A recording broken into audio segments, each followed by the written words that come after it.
الفاتحہ۔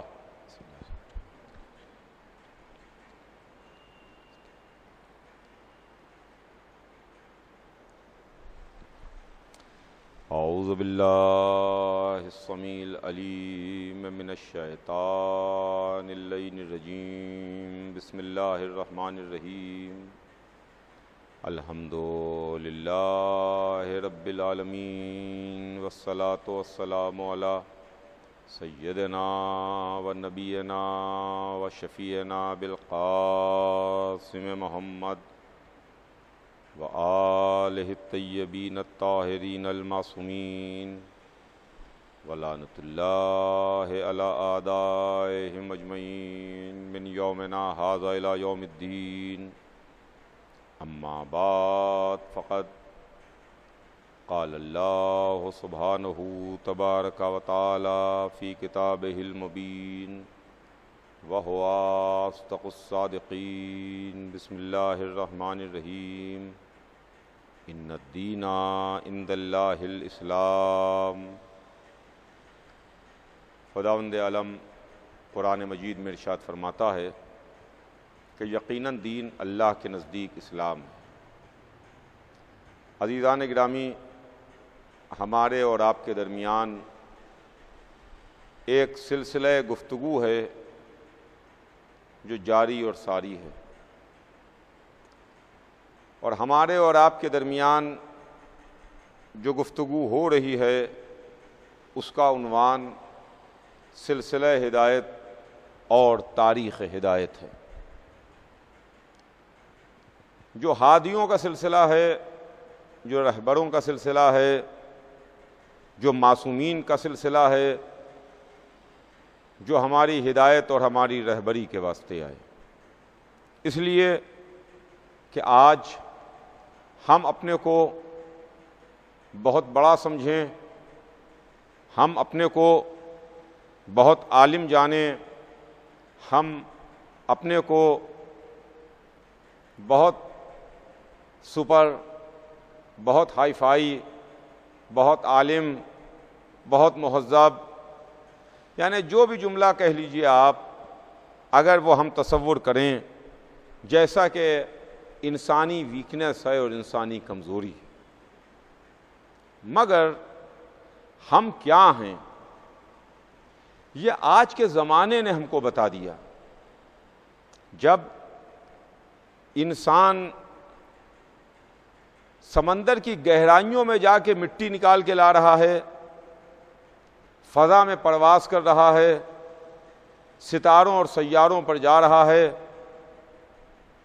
ویرانوں کو، جنگلوں کو، ریگستانوں کو اس نے گلشن بنا دیا، اونچی اونچی سینکڑوں مالے کی بلڈنگیں اس نے تیار کر دیں، کھڑی کر دیں۔ وہ سفر جو مہینوں میں طے ہوتے تھے، وہ سفر جو برسوں میں طے کیے جاتے تھے، ان سفروں کو اس نے محدود کر دیا، وقت کے اندر چند گھنٹوں کے اندر وہ سفر سمٹ کے آ گئے۔ یعنی انسان نے اپنے علم کی بنیاد پر، اپنی ترقی کی بنیاد پر، اپنی صلاحیتوں کی بنیاد پر ترقی کی ہے، اور انسان اس کے ذریعے سے بڑے غرور اور بڑے تکبر میں آ گیا کہ صاحب میں یہ میں بھی بڑی ظالم چیز ہے۔ خدا نہ خواستہ کسی میں میں پیدا ہو جائے، کسی میں غرور پیدا ہو جائے اور کسی میں گھمنڈ پیدا ہو جائے، لیکن اللہ کو میں پسند نہیں ہے، خالق کو میں اچھی نہیں لگتی ہے۔ آج میرا ایک سوال ہے اپنے تمام سننے والوں سے کہ آج یہ میں کہاں چلی گئی؟ میں کہاں چلی گئی؟ ساری ترقیاں، پوری میڈیکل سائنس، سارا علم، سارا غرور، پورا تکبر، یہ اونچی اونچی آسمان کو چھوتی ہوئی عمارتیں، یہ جگمگاتے ہوئے شہر، یہ سب کس طرف چلے گئے؟ آج ایک بیماری نے، آج ایک وبا نے انسانوں کو پریشان کر دیا۔ وہ ملک جو ترقی یافتہ ہیں یا وہ ملک جو غریب ہیں، وہ قومیں جو سیاروں اور ستاروں پر جا رہی ہیں یا وہ افراد جو بھکمری کا شکار ہیں، وہ کالے، وہ گورے، وہ امیر، وہ غریب، وہ ترقی یافتہ، وہ ترقی پذیر، سب ایک ہی بلا میں گرفتار ہیں، ایک ہی طرح کی مشکل و پریشانی میں دوچار ہیں۔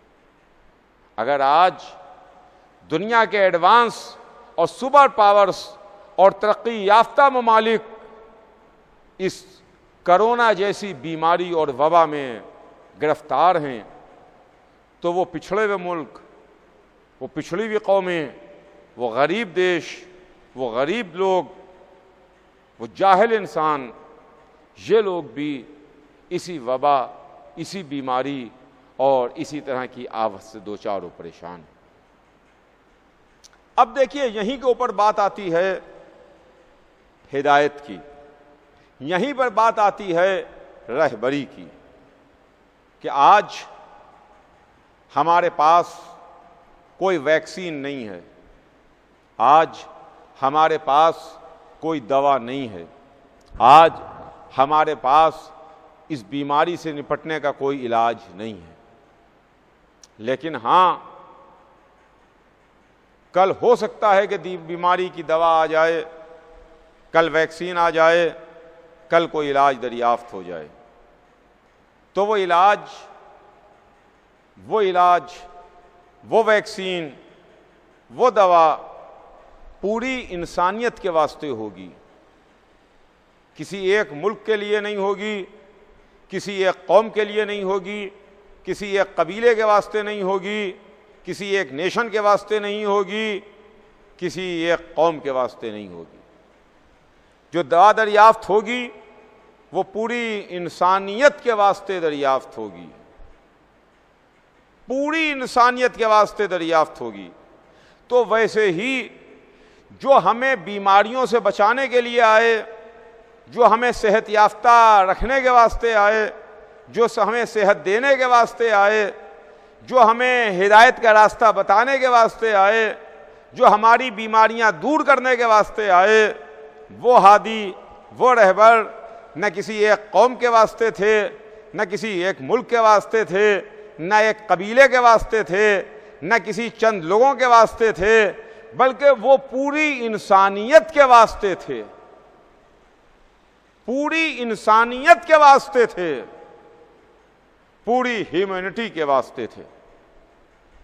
دوا کسی ایک ملک نے دریافت کی اور وہ ویکسین لوگوں کے لگنا شروع ہوئی، علاج شروع ہوا، لوگ بیماری سے صحت یافتہ ہونے لگے، صحت پانے لگے، بیماری سے محفوظ ہونے لگے۔ لیکن کچھ لوگوں نے یہ کہا کہ صاحب ہم تو یہ دوا استعمال نہ کریں گے، ہم تو یہ دوا استعمال نہ کریں گے، ہمیں تو یہ دوا اچھی نہیں لگتی، ہماری سمجھ میں یہ دوا نہیں آ رہی ہے۔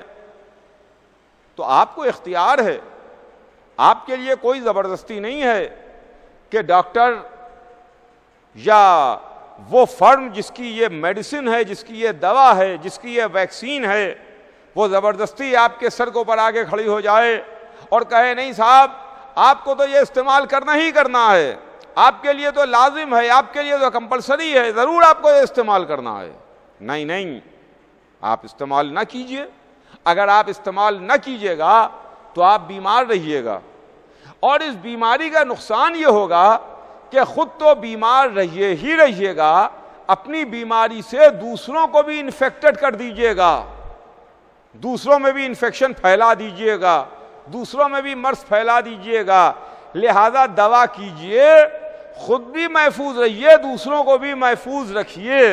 یہی فلسفہ عزیزان گرامی مذہب کا ہے، یہی فلسفہ ہادی آئے، رہبر آئے، ان کا بھی ہے کہ کہ آپ دین کو مانیے، مذہب کو مانیے، سلسلہ ہدایت کو مانیے، ہادیوں اور رہبروں کے بتائے ہوئے راستے پر چلیے، تاکہ خود بھی نجات پائیے، دوسروں کو گمراہ بھی نہ کر پائیے، دوسروں کو گمراہ بھی نہ کرنے پائیے۔ تو اس واسطے ہمارے رہبر ہمارے درمیان آئے، اس واسطے یہ سلسلہ ہدایت ہے، اس واسطے یہ سلسلہ رہبری ہے۔ کل کی مجلس میں آپ کی خدمت میں جناب نوح کے تعلق سے کچھ عرض کر رہا تھا، بات تمام ہو گئی تھی اس لیے کہ وقت تمام ہو گیا تھا۔ آج اس سلسلے کو آگے بڑھاتا ہوں اور بات اس کے آگے لے جاؤں۔ جناب نوح نے سفینہ بنایا اور وہ سفینہ نجات کا سفینہ تھا، وہ سفینہ ہلاکت سے بچانے والا سفینہ تھا، جس نے نجات سے بچایا، جس نے ہلاکت سے بچایا، جس نے ڈوبنے سے بچایا۔ مگر کن کو؟ وہ لوگ جو سفینے میں آ گئے، جو کشتی میں آ گئے۔ جنہوں نے سفینہ چھوڑ دیا وہ کشتی میں نہیں آئے، وہ ڈوب گئے، غرق ہو گئے، ہلاک ہو گئے۔ اور جو سفینے میں آ گئے وہ نجات پا گئے، وہ بچ گئے۔ یہ نوح کا سفینہ ہے جو ہلاکت سے بچانے والا ہے۔ رسول کا بھی ایک سفینہ تھا، میں نے کل عرض کیا تھا آپ کی خدمت میں، جس کے واسطے رسول نے فرمایا کہ میرے اہل بیت کی مثال سفینہ نوح کی ہے۔ رسول نے اپنے دل کے ٹکڑوں کا سفینہ بنایا، وہ سفینہ اہل بیت تھا۔ یہ سفینہ نوح تھا، مگر دونوں سفینوں میں فرق ہے۔ توجہ چاہوں گا اپنے تمام سننے والوں کی، بہت زیادہ میں آپ کی توجہ کا طالب ہوں، آپ غور فرمائیے جو بات میں آپ کی خدمت میں عرض کرنے کی کوشش کر رہا ہوں۔ نوح کا سفینہ بھی سفینہ ہے، محمد کا بنایا ہوا سفینہ بھی سفینہ ہے۔ وہ لکڑی کا سفینہ ہے، وہ نبی کے دل کے ٹکڑوں کا سفینہ ہے۔ یہ سفینہ بھی ہلاکت سے بچانے والا، وہ سفینہ بھی ہلاکت سے بچانے والا۔ یہ سفینہ بھی نجات دینے والا، وہ سفینہ بھی نجات دینے والا۔ یہ سفینہ بھی ڈوبنے سے بچانے والا، وہ سفینہ بھی ڈوبنے سے بچانے والا۔ مگر دونوں سفینوں میں فرق ہے، ایک چھوٹے نبی کا سفینہ ہے، ایک بڑے نبی کا سفینہ ہے۔ نوح چھوٹے نبی ہیں، محمد بڑے نبی ہیں۔ آپ کہیے گا چھوٹے اور بڑے نبی کا کیا فرق ہے، ان دونوں نبیوں کے سفینے میں کیا فرق ہے؟ وہ میں ابھی آپ کی خدمت میں واضح کرتا ہوں کہ دیکھیے دونوں میں فرق یہ ہے کہ نوح کا سفینہ بھی سفینہ ہے، سفینہ اہل بیت بھی سفینہ ہے، یہ بھی ہلاکت سے بچانے والا، وہ بھی ہلاکت سے بچانے والا، یہ بھی نجات دینے والا، وہ بھی نجات دینے والا، یہ بھی محفوظ رکھنے والا، وہ بھی محفوظ رکھنے والا۔ اس میں بھی نبی نے بلایا، اس میں بھی نبی نے بلایا، مگر دونوں میں ایک فرق یہ ہے کہ سفینہ نوح نجات دے گا مگر وقتی طور پر نجات دے گا، سفینہ اہل بیت نجات دے گا مگر دائمی نجات دے گا، ہمیشہ ہمیشہ کی نجات دینے والا ہے۔ سفینہ نوح وقتی نجات دینے والا ہے۔ سفینہ نوح جا کے کوہ جودی پر ٹھہرا، سفینہ اہل بیت جا کے در جنت پر رک جائے گا۔ وہ پہاڑی پر جا کے ٹھہرا، یہ در جنت پر آ کے رکا۔ مگر جب پانی ختم ہو گیا، آسمان سے بارش رک گئی، زمین کا پانی خشک ہو گیا، اب جو سفینے سے لوگ نکل کے دوبارہ پھر خشکی پر اور زمین پر آئیں گے، تو اب ہلاکت سے بچانے کی ذمہ داری نوح کی نہیں ہے، اب نجات کی ذمہ داری نوح کی نہیں ہے۔ جب تک کہ عذاب کا پانی رہا تب تک کہ ہلاکت سے بچانے کی ذمہ داری تھی۔ اب تم زمین پر آ گئے، اب تم خشکی پر آ گئے، اب جیسا کرو گے ویسے ہی تمہارا انجام ہوگا، ویسے ہی تم کو انعام ملے گا اور تمہیں ریوارڈ ملے گا۔ مگر سفینہ اہل بیت ایسا سفینہ نہیں ہے۔ جو سفینہ اہل بیت میں آ گیا، اب جو یہ سفینہ چلا تو یہ جا کے ٹھہرا کہاں؟ در جنت پہ جا کے رکا، در جنت پہ جا کے ٹھہرا، اور جو در جنت پہ جا کے ٹھہرا تو وہاں پر علی کی آواز ہماری کانوں میں سنائی دی، علی کی آواز ہمیں کانوں سے ٹکرائی کہ شیعتنا معنا، ہمارے شیعہ ہمارے ساتھ رہیں گے، وفی درجتنا، اور ہمارے درجے ہی میں رہیں گے۔ سبحان اللہ سبحان اللہ، کیا کہنا سفینہ اہل بیت کا، سفینہ اہل بیت لے جا کے در جنت پہ اتارے گا، جہاں مالک جنت مل جائے گا جو اپنے درجے میں لے جائے گا۔ عزیزان گرامی، یہ نوح کا سفینہ ہے۔ کربلا میں بھی طوفان تھا، حسین سفینہ نجات ہیں، حسین کشتی نجات ہیں۔ کربلا میں بھی طوفان اپنے شباب پر تھا، وہ طوفان یزیدیت کا طوفان تھا، وہ طوفان ایک ایسا طوفان تھا، ایک ایسا سیلاب تھا، ایک ایسا ڈبونے والا پانی تھا جس میں سب ڈوبے۔ کون کون نہیں ڈوبا، کون کون نہیں ڈوبا؟ آپ جائیے تاریخ میں دیکھیے، تاریخ میں جا کے مطالعہ کیجئے، کون کون نہیں ڈوبا، کس کس کو یزید نے نہیں خریدا۔ جو یزید کے ہاتھ پر بک گیا وہ ڈوب گیا، جس نے یزید کے ہاتھ پر بیعت کر لی وہ چلا گیا، وہ ڈوب گیا، وہ غرق ہو گیا، وہ ہلاک ہو گیا۔ کیا حاجی نہیں ڈوبے؟ کیا صحابی نہیں ڈوبے؟ کیا مورخ نہیں ڈوبے؟ کیا بڑی بڑی داڑھیاں نہیں ڈوبی؟ نہیں ڈوبے؟ کیا تسبیحیں نہیں ڈوبی؟ کیا مصلے نہیں ڈوبے؟ جس نے یزید کے ہاتھ پر بیعت کی سب ڈوبے۔ اگر نہیں ڈوبی تو امامت، اس لیے کہ ایک سفینہ حسین کے پاس بھی تھا، ایک سفینہ حسین کے پاس بھی تھا، اس لیے کہ حسین سفینہ نجات ہیں، حسین نجات کی کشتی ہیں۔ اگر یقین نہ آئے تو میرے ساتھ کربلا چلیے اور میں آپ کو دو منظر دکھا دوں، دو منظر آپ کی خدمت میں پیش کروں۔ شب عاشور ہے، لشکر یزید ہے، لشکر یزید میں یزید کے دو سپاہی ہیں، فوج کے دو کمانڈر ہیں، ایک عمر سعد، ایک حر۔ شب عاشور دونوں ٹہل رہے ہیں، عمر سعد بھی ہے، حر بھی ہے۔ عمر سعد یزید کے ہاتھوں پر بیعت کر چکا ہے، حر بھی یزید کے لشکر کا ایک سپاہی ہے، ایک کمانڈر ہے، مگر شب عاشور دونوں سوچ رہے ہیں، دونوں غور کر رہے ہیں۔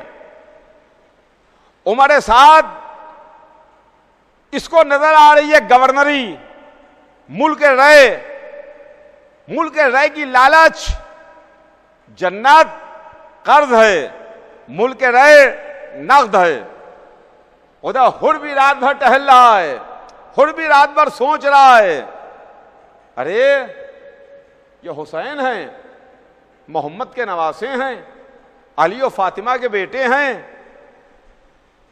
ان کی بھی روٹیاں شامل تھیں جب جنت کا بینامہ ہوا، حسین کی روٹیاں بھی گئیں جنت میں، اس کے بدلے میں جنت آئی، جنت کے خریدنے والوں میں حسین بھی شامل ہیں۔ رات گزری، رات تمام ہوئی، دیکھیے گا ایک ہے یزید کا لشکر، ایک ہے حسین کا لشکر، ایک ہے ڈوبنے والا، ایک ہے ڈوبنے سے بچانے والا۔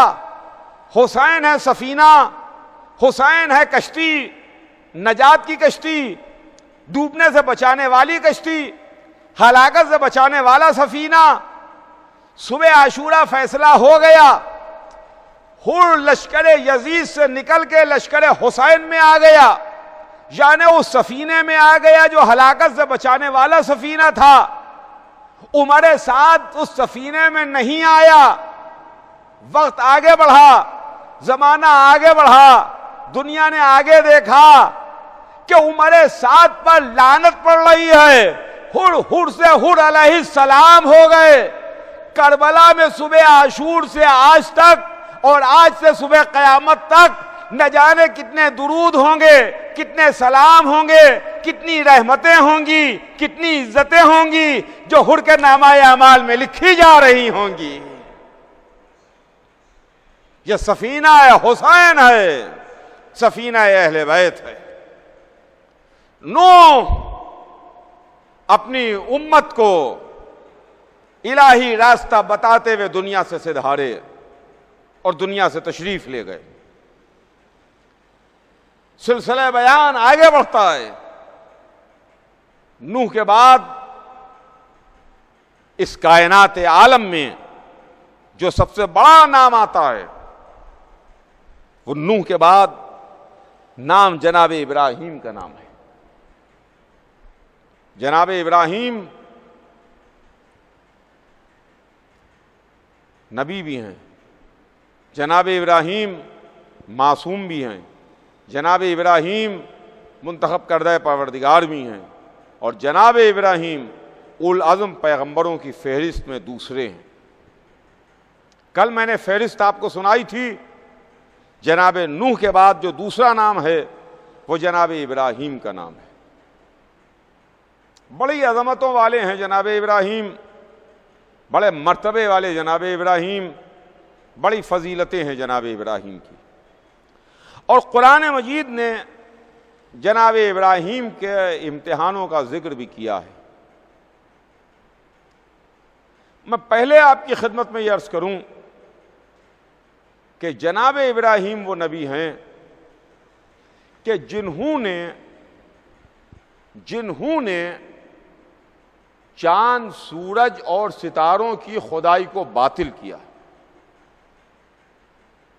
جناب ابراہیم کے زمانے میں لوگ چاند کی پرستش کرتے تھے، ستاروں کو خدا مانتے تھے، سورج کو اپنا خدا جانتے تھے۔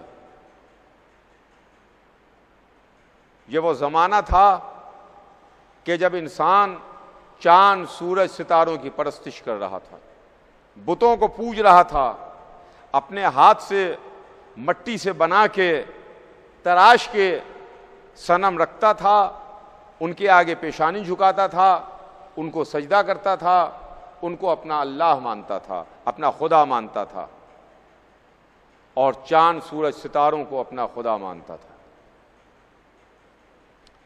تو جناب ابراہیم نے ان پر تبلیغ کی، اور ان کی تبلیغ کا انداز قرآن نے ریکارڈ کر کے ہم کو سنایا کہ ایک مرتبہ چاند نکلا، ابراہیم نے آسمان پر چاند کو دیکھا، جب چاند ڈوب گیا تو اس کی خدائی کو باطل کیا۔ چنانچہ قرآن میں ہے، آپ اٹھا کے دیکھیے، آپ کو مل جائے گا۔ جناب ابراہیم چاند کو دیکھتے ہیں اور فرماتے ہیں کہ ھذا ربی، کیا یہ میرا خدا ہے؟ لیکن جب چاند ڈوب گیا تو انہوں نے اس کی خدائی کو باطل کیا اور فرمایا کہ یہ تو ڈوب گیا، ڈوبنے والا میرا خدا نہیں ہو سکتا۔ آسمان پر ستارے نظر آئے، ستاروں کو دیکھ کے ابراہیم کہتے ہیں کیا یہ میرے خدا ہیں؟ لیکن جب ستارے غروب ہو گئے انہوں نے اس کی خدائی کو باطل کیا، کہا یہ تو ڈوب گئے، جو ڈوب جائیں وہ میرے خدا نہیں ہو سکتے۔ صبح ہوئی، سورج نکلا، سورج کو ابراہیم نے دیکھا اور دیکھ کے فرمایا کہ ھذا ربی ھذا اکبر، کیا یہ میرا خدا ہے؟ یہ تو سب سے بڑا بھی ہے۔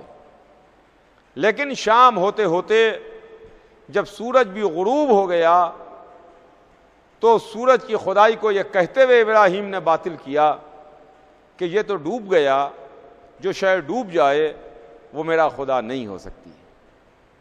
تو عزیزان گرامی، یہ جناب ابراہیم کے زمانے میں ابراہیم کا انداز تبلیغ تھا۔ پہلے ایک چیز کو دیکھ کے سوالیہ نشان لگاتے ہیں کیا یہ میرا خدا ہے؟ کیا یہ میرا خدا ہے؟ کیا یہ میرا خدا ہے؟ یہ تو سب سے بڑا بھی ہے، یہ تو اکبر بھی ہے۔ مگر جب وہ چیزیں ڈوب جاتی ہیں، غروب ہو جاتی ہیں، تو ان کی خدائی کو یہ کہہ کے باطل کر دیتے ہیں کہ یہ تو ڈوب گئیں، یہ غروب ہو گئیں، یہ میرے خدا نہیں ہو سکتی۔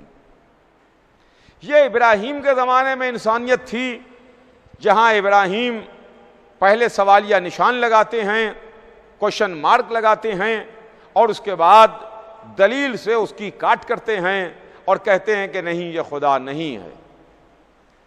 زمانہ آگے بڑھا، دنیا محمد و آل محمد کے در تک آئی، لوگ ابھی بھی پرستش کر رہے تھے، چاند کی پرستش ہو رہی تھی، ستاروں کی پرستش ہو رہی تھی، سورج کو خدا مانا جا رہا تھا۔ جو کام ابراہیم کے زمانے میں ہو رہا تھا، وہی کام محمد و آل محمد کے زمانے میں بھی تھا۔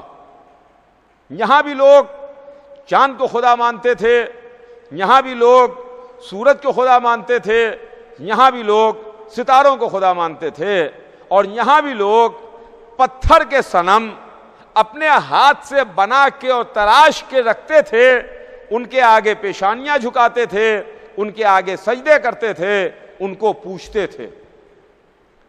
ابراہیم نے بھی پتھر کے خداؤں کو اور بتوں کو توڑا اور چاند سورج ستاروں کی خدائی کو باطل کیا، اور یہاں زمانہ جب آل محمد کے در تک آیا تو یہاں بھی چاند سورج ستاروں کی پرستش ہے، بتوں کی پرستش ہے، بتوں کو خدا مانا جا رہا ہے۔ مگر انہوں نے تبلیغ کا ایک دوسرا انداز اختیار کیا، ان کا رخ اور انداز دوسرا نظر آیا۔ جناب ابراہیم نے پہلے سوالیہ نشان لگایا، اس کے بعد ان کی خدائی کو باطل کیا، لیکن وہ زمانہ آل محمد کا زمانہ تھا۔ یہاں انہوں نے ان سے خدمت لے کے بتایا کہ دیکھو یہ میرے نوکر ہیں، میرے خدمتگار ہیں، یہ خدا نہیں ہو سکتے، یہ خدا نہیں ہو سکتے۔ اگر آپ کو دلیل چاہیے ہے تو دلیل آپ کو تاریخ میں مل جائے گی۔ انہوں نے چاند کو دو کر کے بتایا کہ یہ خدا نہیں ہو سکتا، سورج کو اشارے پر پلٹا کے بتایا کہ خدا نہیں ہو سکتا، ستارے کو ڈیوڑی پر بلا کے بتایا کہ یہ اللہ نہیں ہو سکتے۔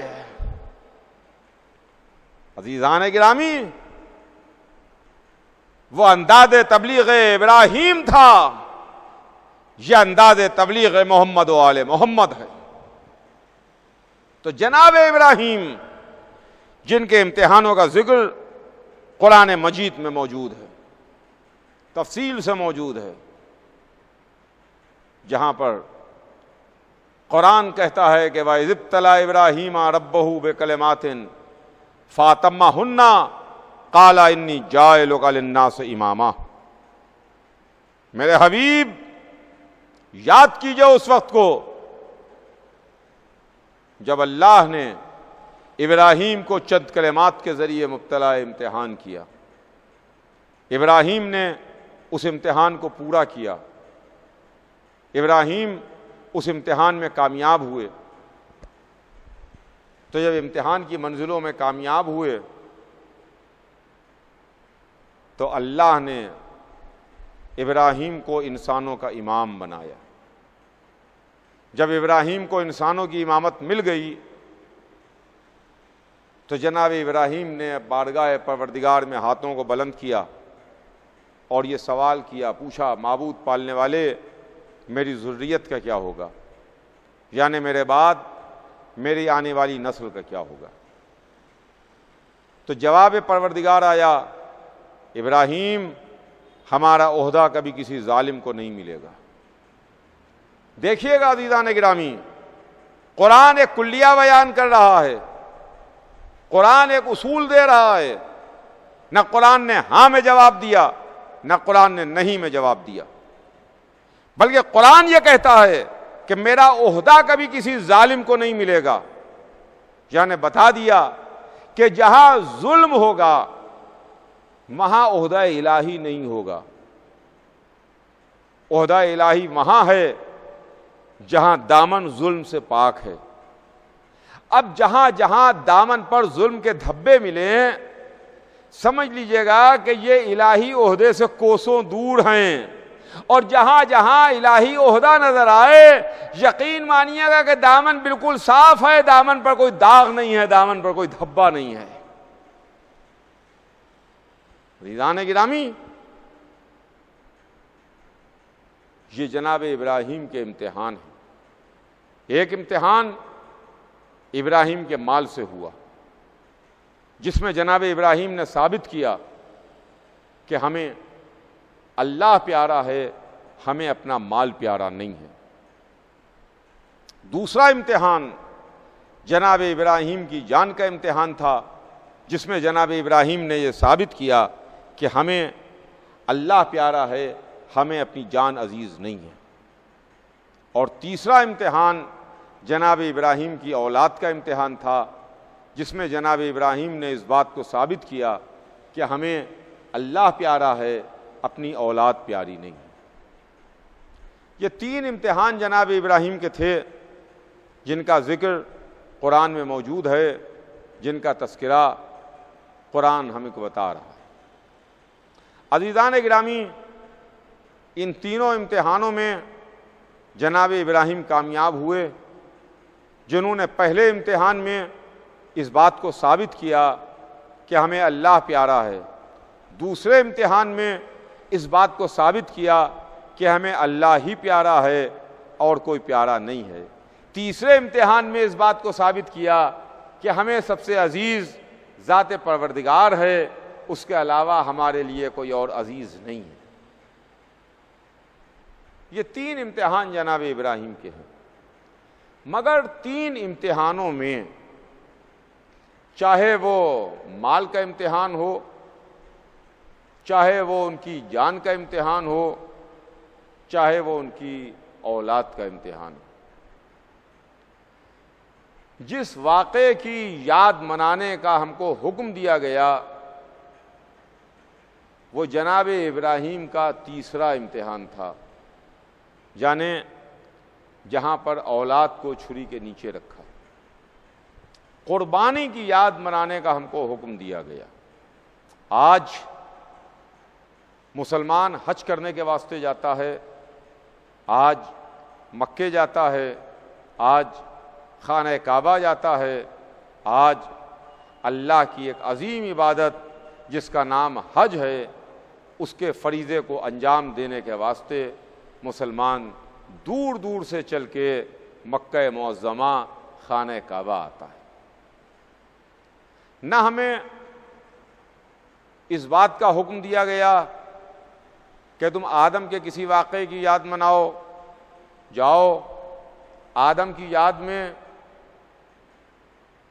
گیہوں توڑ کے کھا لو، آدم نے بھی کھایا تھا، جاؤ نوح کی یاد میں ایک سفینہ بناؤ، نہیں، سفینے کا بھی ہم کو حکم بنانے کا نہیں دیا گیا۔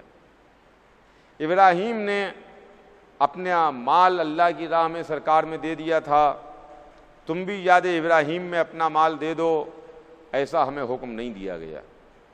ابراہیم کو آگ میں ڈالا گیا، تم بھی کچھ دیر آگ کی حرارت کا احساس کر لو، ایسا ہمیں حکم نہیں دیا گیا۔ ہاں ہمیں یہ حکم دیا گیا کہ تم اس قربانی کی یاد مناؤ، اس قربانی کی یاد مناؤ جہاں باپ نے بیٹے کو چھری کے نیچے رکھا، آنکھوں پر پٹی باندھی اور چھری چلا دی۔ جب باپ کو یہ محسوس ہوا کہ بیٹے کی گلے کی رگیں کٹ گئیں تو ابراہیم نے چھری پھینکی، آنکھوں سے پٹی کھولی، اب جو دیکھا تو بیٹا تو سامنے کھڑا ہے، دمبا کٹا پڑا ہوا ہے۔ عزیزان گرامی، اگر عام باپ ہوتا تو جلدی سے بیٹے کے گلے لپٹ جاتا کہ ارے اللہ نے تجھے بچا لیا، تجھے محفوظ رکھا، پالنے والے تیرا شکر، تو نے میرے بیٹے کو بچا لیا۔ مگر یہ ابراہیم ہیں، جہاں رونے لگے، گریہ کرنے لگے، معبود پالنے والے، اے اللہ کیا مجھ سے کوئی غلطی ہو گئی؟ مجھ سے کوئی خطا ہو گئی، میری نیت میں کچھ قصور تھا، خلوص نہیں تھا، کہ کیا معاملہ ہے، تو نے میری قربانی کو قبول نہیں کیا؟ تو جواب پروردگار آیا، ابراہیم وفدیناہ بذبح عظیم، ہم نے اس کو ذبح عظیم میں بدل دیا ہے۔ تو یہ ذبح عظیم میں بدل گیا۔ قربانی ابراہیم و اسماعیل ہے عزیزان گرامی، جس کی یاد منانے کا ہم کو ذکر حکم دیا گیا۔ ابراہیم و اسماعیل وفدیناہ بذبح عظیم، ہم نے اس کو ذبح عظیم میں بدل دیا، یہ نہ قربانی تمہاری قبول کر لی، ذبح عظیم میں بدل دیا۔ یہ ذبح عظیم کیا ہے؟ ذبح عظیم کیا ہے؟ پوچھئے علماء اسلام سے کہ قرآن ذبح عظیم کس کو کہہ رہا ہے؟ ذبح عظیم سے مراد کیا ہے؟ ذبح عظیم سے مراد کیا ہو سکتا ہے؟ تو جب ہم نے تلاش کیا اور ہم نے ڈھونڈا تو ہمیں علماء اسلام تو نہ بتا پائے، کسی نے کچھ بتایا، کسی نے کچھ بتایا، کسی نے کچھ بتایا، اور عزیزان گرامی ہماری حیرت کی انتہا نہ رہی جب بڑے بڑے علماء اسلام انہوں نے قرآن جیسی عظیم کتاب کی اس آیت کی اس طریقے سے تشریح کی کہ صاحب عظیم سے مراد وہ دمبا ہے جو جنت میں گھاس چرتا رہتا ہے۔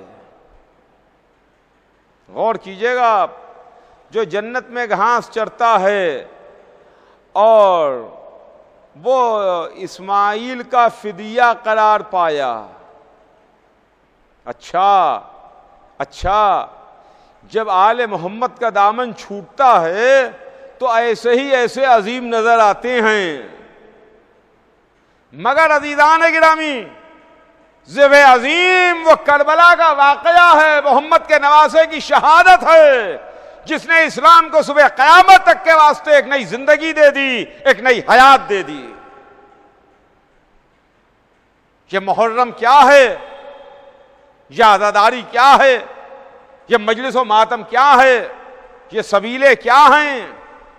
افسوس اس سال تو اس طرح سے ہم عزا نہیں کر پا رہے ہیں، اس سال تو ہم اس طرح سے عزاداری نہیں کر پا رہے ہیں، لیکن ہر سال ہم نے اسی طرح سے عزاداری کی، اور ہر سال اسی طرح سے امام حسین علیہ السلام کا غم منایا کہ مجلس ہے، ماتم ہے، جلوس ہے، سبیلے ہیں، گریہ و بکا ہے۔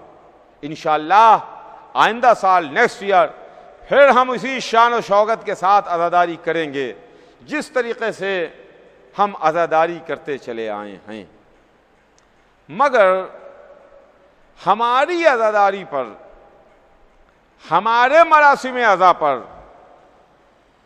آج اعتراض ہوتا ہے کہ صاحب یہ تو 1400 برس پرانی یادگار ہے، یہ حسین ابن علی پر رونا کیسا، یہ سینہ زنی کیسی، یہ ماتم کیسا، یہ گریہ کیسا، یہ سیاہ لباس کیسا، یہ سبیلیں کیسی، یہ جلوس کیسے، یہ علم کیسے، یہ تعزیے کیسے، یہ سب کیا ہے؟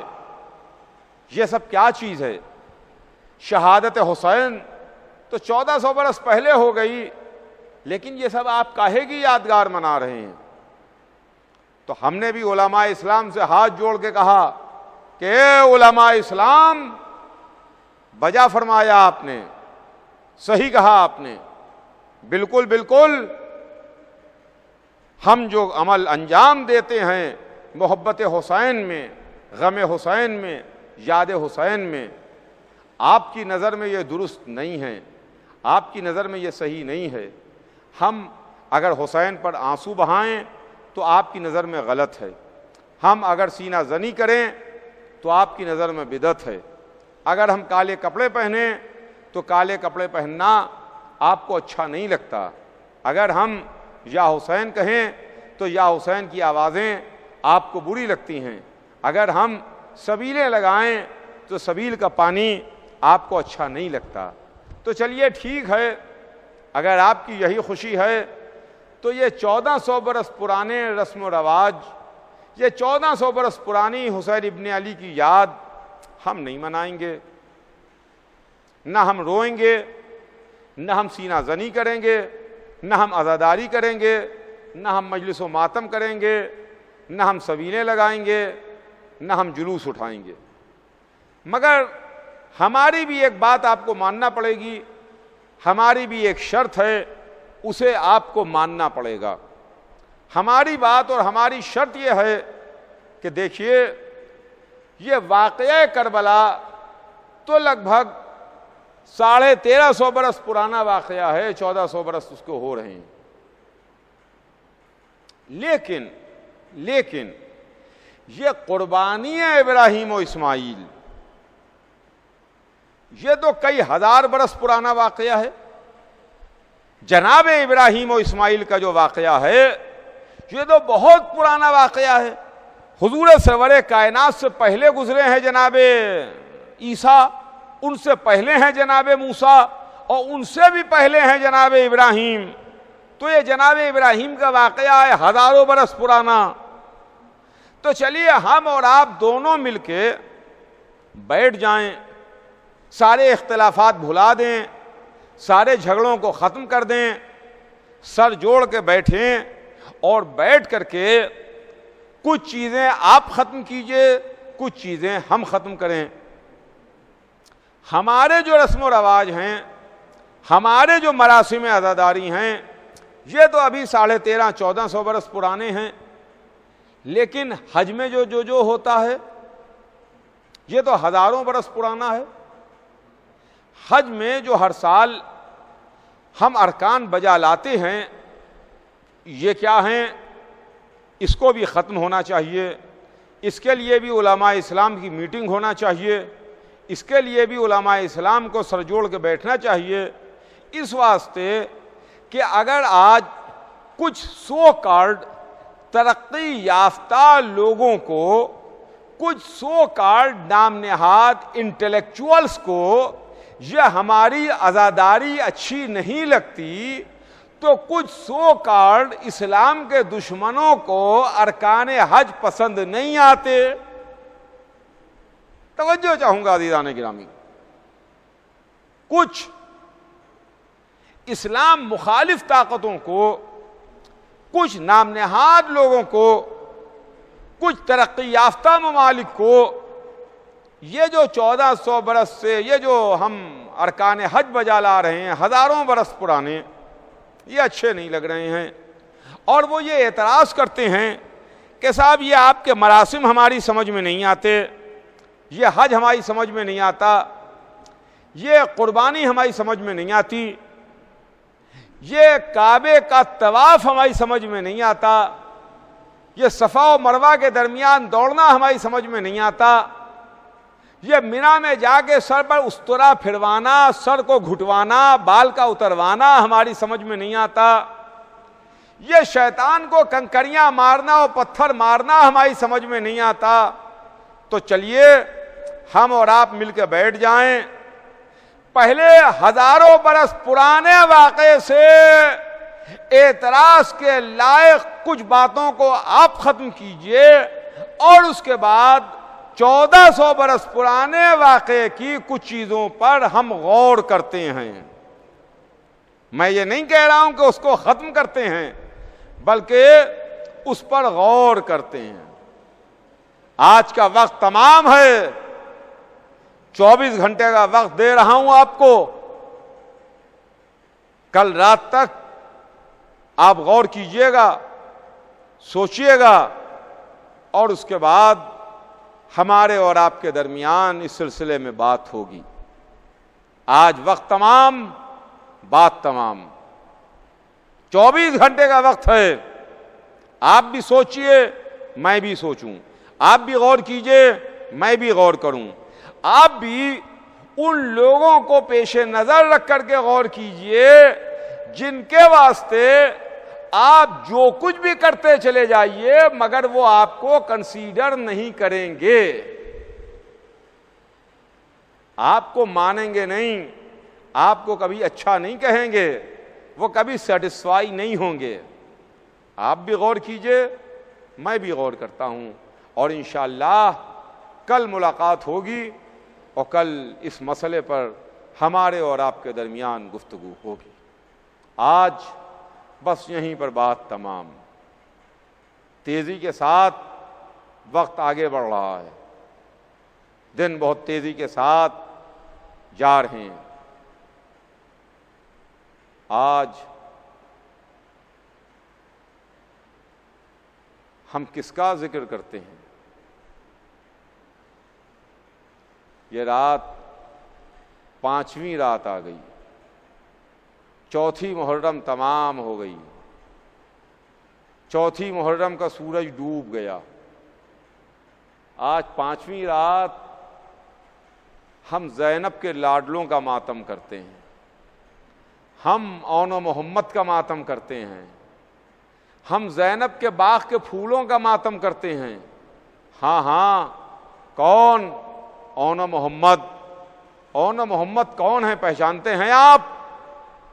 اون و محمد وہ ہیں، اون و محمد وہ شہسوار ہیں، اون و محمد وہ بہادر ہیں جو ددھیال سے بھی ورثہ شجاعت رکھتے ہیں، ننیال سے بھی شجاعت کا ورثہ رکھتے ہیں، جن کے دادا جعفر طیار، جن کے نانا فاتح خیبر علی مرتضی صاحب ذوالفقار، ددھیال سے بھی ورثہ ملا ہوا، ننیال سے بھی وراثت رکھے ہوئے، شجاعت ماں کی طرف سے بھی آ رہی ہے، شجاعت باپ کی طرف سے بھی آ رہی ہے۔ کربلا میں ماموں کے سامنے ہاتھ جوڑے کھڑے ہیں، آقا مجھے لڑنے کی اجازت دے دیجئے۔ حسین اجازت نہیں دیتے۔ اون محمد تم تو ہماری بہن کے باغ کے پھول ہو، ہم تمہیں کیسے لڑنے کی اجازت دیں؟ تمہارے بعد زینب کیسے زندہ رہے گی؟ تمہارے بعد ہماری بہن کیسے جیے گی؟ کہ ایک مرتبہ پس پردہ سے ایک بی بی کی آواز آئی، اے بھیا، اے میرے آقا، اس زینب کے ہدیے کو قبول فرمائیے، زینب کا ہدیہ بھی قبول کیجئے۔ لیجئے، حسین نے اجازت دی، اون محمد کو میدان کی اجازت ملی، دونوں شہزادے رہوار پر سوار ہوئے، مقتل میں آئے۔ بہادر دادا کے بہادر پوتے، شجاع نانا کے شجاع نواسے، میدان میں بے نیام تلوار لیے ہوئے فوجوں پر جھپٹے، بڑھ بڑھ کے حملے کیے، اور تاریخ لکھتی ہے کہ اون محمد لڑتے ہوئے میدان میں بہت دور تک چلے گئے، تلوار چلا رہے تھے، اپنے ماموں کا دفاع کر رہے تھے، دشمنوں کو چن چن کے ہلاک کر رہے تھے، دشمنوں کو چن چن کے مار رہے تھے، لیکن دونوں شہزادے پیاسے بچے کہاں تک لڑتے، کہاں تک تلوار چلاتے؟ ظالموں نے چاروں طرف سے گھیر لیا۔ یا علی مرتضی آئیے، اے جعفر طیار دیکھیے، چاروں طرف سے اون محمد کو دشمنوں نے گھیر لیا۔ کہ ایک مرتبہ حسین کے کانوں میں آواز آئی، یا ماں ہو ادرکنی، اے ماموں میرا آخری سلام قبول کیجئے، میری مدد کو آئیے۔ حسین چلے، عباس چلے، علی اکبر چلے، اون محمد کے سرہانے پہنچے، دونوں بچے دنیا سے جا چکے تھے۔ ہاں عزیزان گرامی، آج زینب کو ان کے لاڈلوں کا پرسہ دیجئے، آج اس ماں کو ان کے دونوں بچوں کی تعزیت و پرسہ دیجئے، جو ماں اپنے بچوں کو نہ روئی، اپنے بچوں کو نہ روئی، جب بھی روئی تو حسین پر روئی، ارے میرا بھیا، ارے میرے بھیا حسین۔ اون محمد کے لاشیں عباس و حسین لیے ہوئے آئے، ایک میت کو حسین نے اٹھایا، ایک جنازے کو عباس نے اٹھایا، در خیمہ پر لائے، میتوں کو رکھا۔ بڑا مشکل موقع تھا حسین کے واسطے، کیسے زینب سے کہیں اے بہن اب تمہارے بچے نہ رہے، اے بہن اون و محمد دنیا سے سدھار گئے، اے بہن اب اون و محمد دنیا میں نہیں ہیں۔ کیسے ماں سے کہیں، کیسے بہن سے کہیں، کیسے بہن کو یہ خبر دیں کہ تمہارے بچے نہ رہے کہ ایک مرتبہ آواز دی بہن، اے میری بہن زینب اون و محمد آ گئے، تمہارے بچے آ گئے، تمہارے فرزند آ گئے۔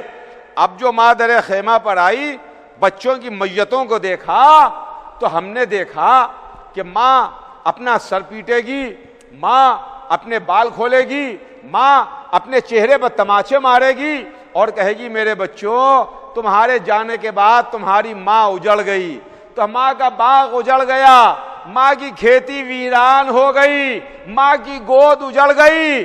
زینب گریا کرے گی، زینب بین کرے گی، زینب آنسو بہائے گی، زینب ماتم کرے گی، لیکن ہماری حیرت کی انتہا نہ رہی کہ جب ہم نے دیکھا کہ آہستہ سے زینب قدم رکھتی ہوئی آگے بڑھی، غور سے دونوں بچوں کی میتوں کو دیکھا اور دیکھ کے ایک مرتبہ اپنی پیشانی کو خاک پر رکھ دیا۔ اے معبود پالنے والے، تیرا لاکھ لاکھ شکر، تو نے میری قربانی کو قبول کیا، مگر پالنے والے میرے بھیا کو بچا لے، میرے حسین کو بچا لے۔ میں کہوں گا بی بی اصل عاشور کیا عالم ہوا ہوگا جب آپ نے اپنے بھائی کا سر نو کے نیزہ پر دیکھا ہوگا، یہ آواز سنی ہوگی، الا قتل الحسین بکربلا، الا ذبح الحسین بکربلا۔